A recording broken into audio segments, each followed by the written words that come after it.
हमारे सांसद अनुराग ठाकुर ने तो संसद के अंदर राहुल गांधी को एक तरह से अपमानित करने का काम इस मुद्दे के ऊपर किया। लेकिन आज मैं समझता हूं कि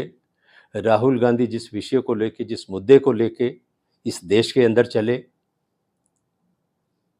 भारतीय जनता पार्टी को राहुल गांधी की जो बनाई हुई पिच थी उसके ऊपर राहुल गांधी ने खेलने पे मजबूर कर दिया और अंततः भारत सरकार को, प्रधानमंत्री को, जो कहते थे कि मैं 4 जातियों को मानता हूँ, 4 वर्गों को जानता हूँ सिर्फ, उनको जातिगत जनगणना करने की घोषणा और निर्णय लेने पे मजबूर होना पड़ा। मैं ये कहना चाहता हूँ कि कांग्रेस पार्टी हमेशा से जो देश का कमज़ोर वर्ग है, अल्पसंख्यक वर्ग है, कमज़ोर वर्ग की जब मैं बात करता हूँ तो उसमें स्वर्ण जाति के जो गरीब लोग हैं वो भी आते हैं। और राहुल गांधी भी जब दलित की बात करते हैं, आदिवासी की बात करते हैं, ओबीसी की बात करते हैं, अल्पसंख्यकों की बात करते हैं, तो उसके साथ ही देश का जो गरीब वर्ग है उसकी भी बात करते हैं।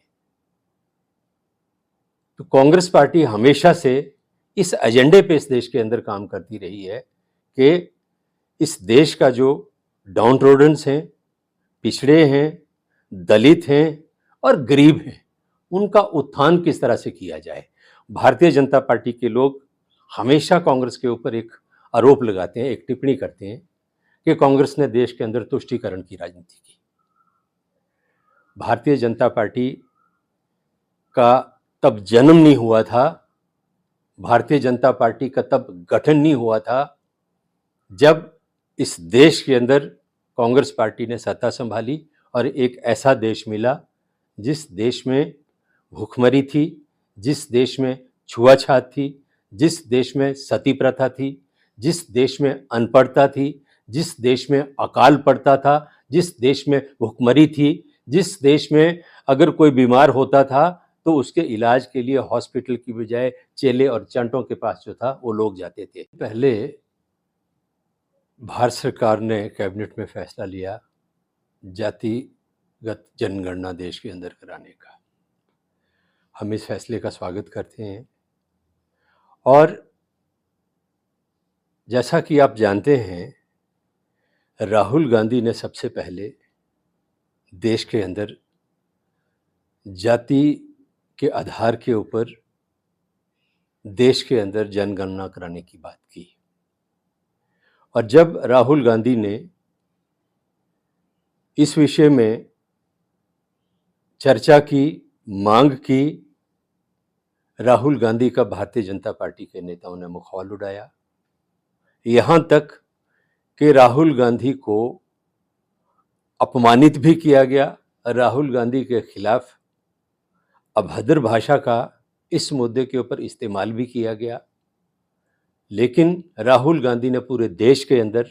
एक माहौल बनाया कि इस देश के अंदर जाति के ऊपर आधारित जनगणना जो है वो होनी चाहिए। उन्होंने कहा कि इस देश का एक्सरे होना चाहिए कि किस समाज की, किस वर्ग की तादाद जो है, संख्या जो है, उसका अनुपात क्या देश के अंदर है, और उसी अनुपात के हिसाब से देश के जो संसाधन हैं, साधन हैं, सुविधाएं हैं, उनमें हिस्सेदारी जो है वो देश के लोगों को मिलनी चाहिए। मैंने भाजपा की जो नीति है, भाजपा की जो पॉलिसी है, भाजपा का जो एजेंडा है, भाजपा का एजेंडा क्या है देश के अंदर? भारतीय जनता पार्टी का एजेंडा देश के अंदर है कि हिंदू और मुसलमानों के बीच फूट पैदा करो, जो अल्पसंख्यक वर्ग है उसको टारगेट करो और देश के अंदर हिंदू मुस्लिम में एक तनाव पैदा करके धार्मिक ध्रुवीकरण करो और उस ध्रुवीकरण को चलते हुए पैदा करके जो है वोट की राजनीति करो। और अब ये जो पहलगांव में आतंकी हमला हुआ जिसको पाकिस्तान ने निश्चित तौर पर, उस हमले में जिस तरीके से चुन चुन के शिनाख्त करके हिंदुओं को अलग करके मौत के घाट उतारा गया, उसमें क्या एजेंडा था? उसमें भी यही एजेंडा था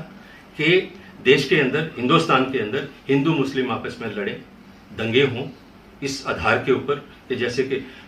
मुस्लिमों ने हिंदुओं को कत्ल किया, और एक ऐसी भावना देश के अंदर फैले कि यहाँ हिंदू मुस्लिम के दंगे हो जाएं और देश के अंदर अस्थिरता है। तो दोनों की जो एजेंडा, दोनों की जो विचारधारा है वो अलग अलग है। मकसद पाकिस्तान का अलग हो सकता है, लेकिन एजेंडा दोनों का एक है।